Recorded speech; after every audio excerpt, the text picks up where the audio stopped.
pessoal, tudo bem? Eu sou o professor Jonas, sou professor de Física do Instituto Federal do Rio Grande do Sul, campus Ibirubá. Estou aqui hoje para gravar um vídeo para vocês sobre forças elásticas. Esse vídeo faz parte do projeto Alfabetização Científica, que é coordenado pelo professor Ivo Mai, também professor aqui da instituição, professor de Física. Então hoje, nessa videoaula, eu vou falar para vocês então sobre forças elásticas, mais precisamente sobre a lei de Hooke. O que trata, então, essas forças elásticas e lei de Hooke? Então, para nosso início de apresentação, eu quero fazer algumas perguntas para vocês. Então, você já brincou, né, com alguma mola, um elástico? Você conhece? Temos aqui, então, por exemplo, uma mola, né? Você consegue observar, é uma mola pequena. Essa mola, ela faz parte de uma caneta, né? Quando a gente está usando aquelas canetas que tem que acionar, né, para ela funcionar, aparecer, né, a ponta dela, ou para fechar, nós temos que pressionar esse botão aqui de cima. Na hora de pressionar, você precisa fazer uma certa força, né, para pressionar, para acionar uma outra força, e você percebe que o seu dedo é empurrado de volta para, né, fechar, né, a ponta da caneta. Então, outro exemplo, nós temos também são os elásticos, né? Aqui tem um exemplo de um elástico. E para mim poder esticar o elástico, eu tenho que fazer uma certa força, né? Ó. A hora que eu solto, ele volta à posição de equilíbrio. Então, as forças elásticas tratam de objetos no qual a gente aplica uma força, eles sofrem uma deformação. Quando eu retiro essa força, eles voltam para a posição, né, de equilíbrio. Mesma coisa, né, ou de equilíbrio, ou também a gente chama de posição natural. A mola, né, na mola tanto faz eu comprimir ou esticar a mola. A hora que eu removo a força, ela volta para a posição de equilíbrio, ou a posição normal dela, onde quando ela não está nem comprimida nem esticada. Tanto para elásticos quanto para molas. Já, claro, no elástico a gente percebe que só quando eu estico, ele tenta voltar à sua posição de equilíbrio, né? Mas que força é essa que faz com que, né, após eu aplicar uma força, ele tente voltar à posição de equilíbrio? Então, essas são as forças elásticas. Então, a nossa ideia hoje é compreender um pouquinho mais, né, sobre elas. E será, né, algumas perguntas que eu tenho que fazer para vocês são essas. Né? Você conhece algo que funciona com molas? Eu dei alguns exemplos. Né? Os elásticos, né, a caneta, por exemplo, né, a hora que eu tenho que acionar a caneta aqui, né? Muito aplicado também nas suspensões de carros, né? Possuem molas. Todas as molas possuem a mesma rigidez? A gente vai tentar entender isso hoje. O que diferencia uma mola ser mais ou menos rígida? A gente vai determinar uma coisa muito importante quando a gente fala, então, de molas, que é a constante elástica das molas. E como podemos fazer, né, para medir a elasticidade de uma mola? Então, a gente vai tentar fazer hoje, né, nessa aula, além de fazer a parte teórica, também fazer uma atividade onde envolve simulação para a gente conseguir calcular, né, a constante elástica de duas molas. Então, será que as molas possuem todas a mesma rigidez? Aqui eu tenho dois exemplos, né? O primeiro exemplo, eu estou falando aqui de uma mola maluca, muito comum em brincadeiras com crianças, né, pequenas. E outro, um brinquedo também que envolve uma mola que aparece, né, nos parques de diversões para as crianças brincarem. Será que essas duas molas elas possuem a mesma rigidez? O que diferencia uma mola da outra? Será que é só o material? Também, mas vamos ver que as molas elas possuem outras propriedades que a gente pode determinar, como a sua constante elástica. Então vamos estudar um pouquinho mais, né, sobre as molas. Então eu tenho uma mola aqui que se encontra numa posição que eu chamo de posição natural. É quando ela não está nem comprimida, né, quando eu comprimo a mola, nem esticada, quando eu estico. Nessa posição, então, ela se encontra na posição natural. Ela está na posição vertical e aqui eu vou pendurar então alguma coisa. No caso, eu pendurei uma massa de 1 kg. Quando eu penduro a massa de 1 kg sobre ela, nós temos a força gravitacional. Né? A força gravitacional atua sobre esse objeto que possui massa, né? E essa força gravitacional atrai esse objeto que tem massa para o centro da Terra, fazendo com que a mola ela sofra uma elongação, que eu chamei de x.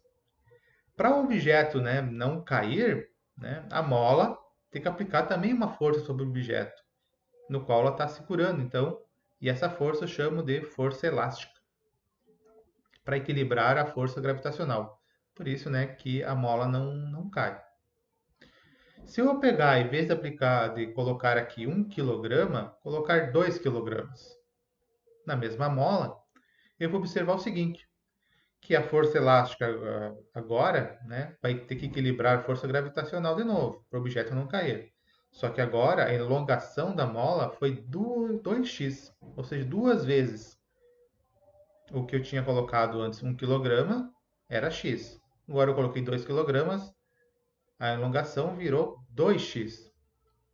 Então, como a força gravitacional, né, depende da massa, a força gravitacional aumentou e para equilibrar, né, essa força gravitacional, a força elástica também teve que aumentar, para o objeto não cair. Como é que eu calculo, então, a força elástica? Primeiramente, é uma força, né, que ela equilibra, né, a força gravitacional. Então, se eu descobrir quanto que vale a força gravitacional, eu vou descobrir quanto que vale também a força elástica, pois ela está equilibrando, né, essa força gravitacional. A força, né, gravitacional a gente calcula através da equação, que a força gravitacional é a massa vezes g, onde g é a aceleração da gravidade, 9,8 metros por segundo ao quadrado. Então, se eu aplicar, fizer esse cálculo, né, para essas duas massas, como o g é constante, eu vou obter, né, os dois valores. Para a força gravitacional, no caso 1, de 9,8 newtons, para o caso 2, 19,6 newtons, ou seja, o dobro. Então, se eu dobrei a massa, a força gravitacional também dobrou. A força elástica, consequentemente, também vai dobrar, né? Aqui ela tinha que equilibrar a força de 9,8 newtons, aqui ela teve que equilibrar uma força de 19,6 newtons. Então, a gente começa a reparar algumas coisas. O seguinte, como a força gravitacional dobrou, para o sistema continuar em equilíbrio, a força elástica precisou dobrar também. Ou seja, eu posso afirmar que a força elástica, no segundo caso, é duas vezes a força elástica do primeiro. Foi o que a gente viu. A força gravitacional dobrou e, para equilibrar, a força elástica também teve que dobrar. Então, se nós fizermos a razão entre a força elástica e a elongação, nós temos o seguinte, que no primeiro caso, eu tenho que a força elástica teve sobre a elongação x. No segundo caso, é a força elástica 2, mas a força elástica 2 é duas vezes a força elástica 1. Se eu substituir aqui, eu vou também obter força elástica 1 sobre x. Ou seja, a razão se mantém. E essa razão se manter quer dizer que ela é igual a uma constante. E essa constante é chamada de constante elástica da mola. E ela é medida em newtons por metro. Porque a força a gente mede em newtons, a elongação a gente mede em metros. Então, essa é a constante elástica da mola. Então, cada mola vai ter seu valor para sua constante elástica. E isso vai depender de alguns fatores, no qual a gente vai ver hoje. Então, essa relação, né, de força elástica sobre a elongação, né, ela vale tanto para a compressão quanto para a distensão da mola. Então, se eu pegar uma mola e comprimir ela ou esticar, essa constante elástica, né, vai ser a razão entre essa força sobre a elongação da mola. Outra coisa que aí nós podemos escrever como vai ficar a lei de Hooke, né? A lei de Hooke ela é conhecida como sendo a força elástica, né, igual a menos kx. Ou seja, o x que estava aqui nessa expressão passou multiplicando, né, o k, mas aqui surgiu um sinal negativo. Mas por que será que surgiu esse sinal negativo? Né? Porque a força elástica ela atua sempre no sentido oposto à deformação. Pensem aqui no meu elástico, né? Quando eu estico o elástico, eu estou aplicando uma força no sentido para baixo aqui, né? Mas a força elástica está no sentido contrário, tá? Ela está tentando voltar. Mesma coisa acontece com uma mola, né? Se a mola eu comprimo ela, a mola tenta voltar, sentido contrário. Se eu estico a mola, ela tenta voltar. Então, como a força elástica se dá no sentido contrário, né?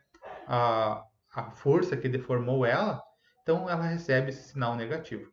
Então, essa expressão que está aparecendo aí para nós, que é força elástica menos kx, é conhecido como lei de Hooke, certo?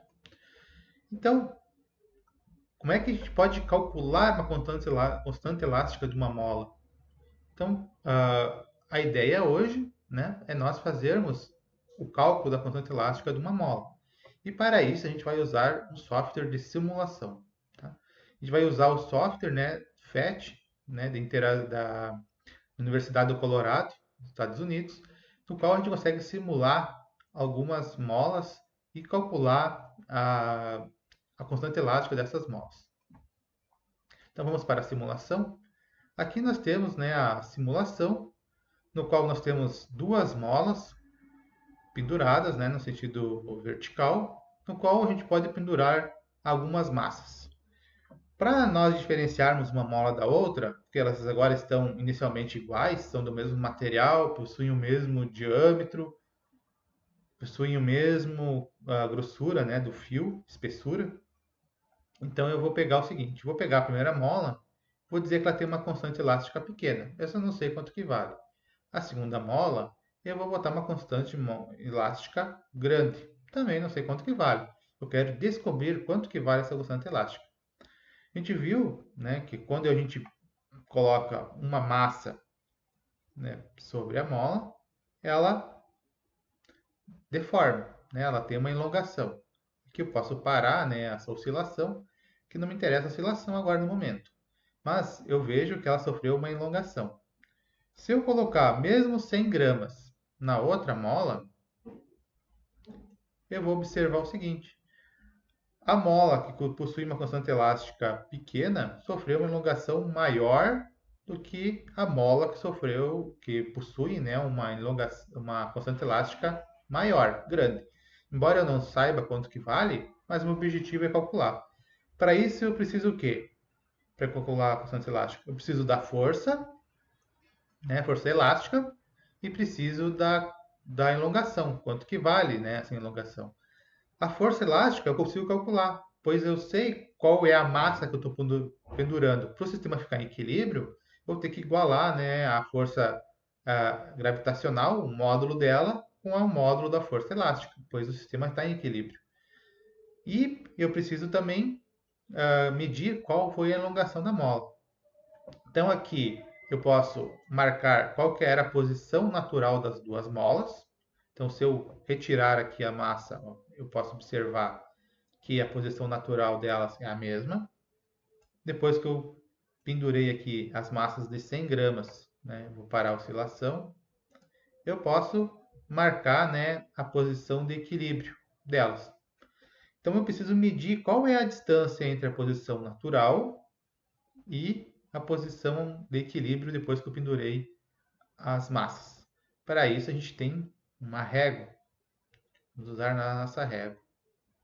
Então, para a primeira mola, vou chamar de mola 1, eu posso observar o seguinte, que o valor do x, né, quanto que alongou ela, foi 33 centímetros. Nossa régua está em centímetros.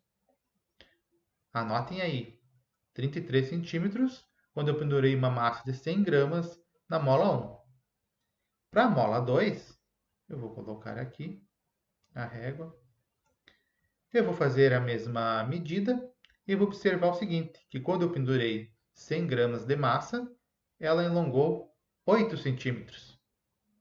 Anotado? Agora, com esses valores das massas, né, que a gente pendurou e das elongações, a gente pode calcular a constante elástica dessas duas molas. Então vamos voltar à nossa apresentação. Então nós temos o seguinte, com os dados, né, a gente obteve os dados a partir do software e para a mola 1 nós temos o seguinte, a massa do objeto que eu pendurei era 100 gramas, que equivale, né, a 0,1 kg. Por que que eu estou usando em quilogramas? Porque a unidade de medida lá é newtons por metro. E newtons é quilograma metro por segundo ao quadrado. Então, eu preciso ter a massa em quilogramas. A elongação da mola. Na mola 1, nós medimos 33 centímetros.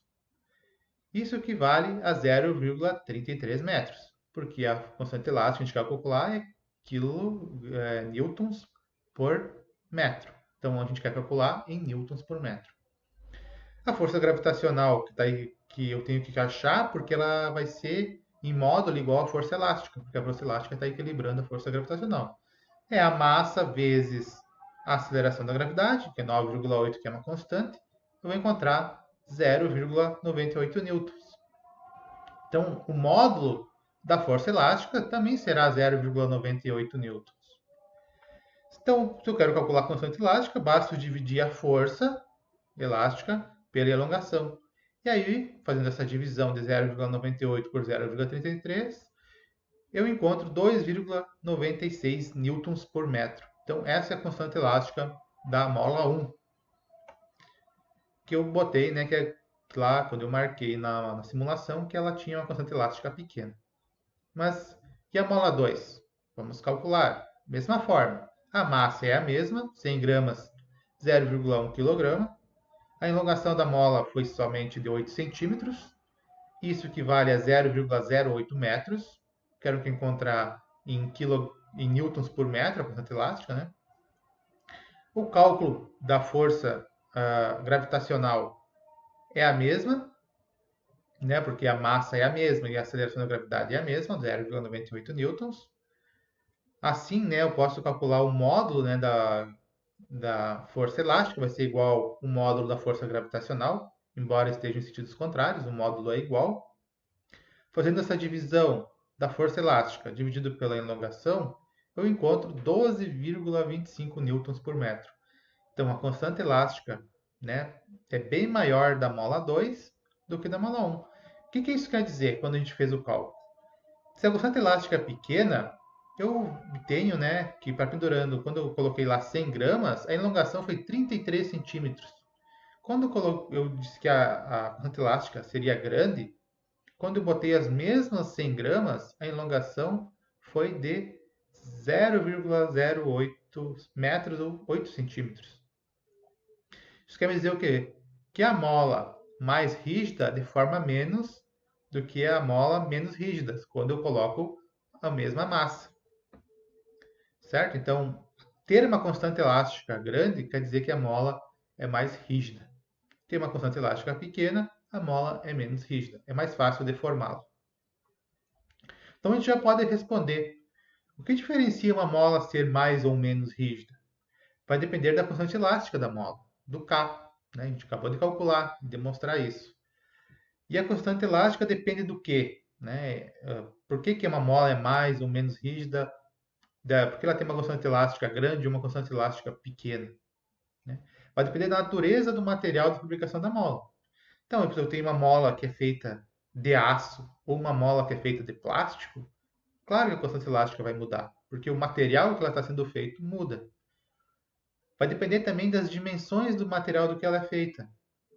Vocês viram ali, quando eu disse que a mola possuía uma constante elástica pequena, ela ficou bem fininha. Mas quando eu disse que a constante elástica ela era grande, o material ficou com uma espessura grande. Então vai depender da espessura do fio, do diâmetro do fio que eu estou fazendo a minha mola. Embora ela seja do mesmo material, o diâmetro do fio, né, vai depender, vai interferir na constante elástica da mola. E também do diâmetro da mola. Né? E aqui eu tenho o diâmetro total dela. Se eu tenho uma mola, né, que nem essa, ela tem um diâmetro bem pequenininho, né? Se eu tiver a mesma mola, mas com um diâmetro, né, mesmo material, né, mas com um diâmetro da mola bem maior, né, um enrolamento bem maior, também vai interferir na constante elástica. Então são as três principais coisas que né, interferem na constante elástica: a natureza do material, as dimensões do material, né, que ela é feito, né, da espessura do fio, né, que ela é feito, e também vai depender do diâmetro da mola, né? Se tivesse uma mola com diâmetro bem maior, interfere também na constante elástica. Então, pessoal, essa era a minha aula de hoje, falar sobre a constante elástica. Espero que vocês tenham conseguido compreender um pouco mais sobre as molas. Então, muito obrigado pela atenção e até o próximo vídeo.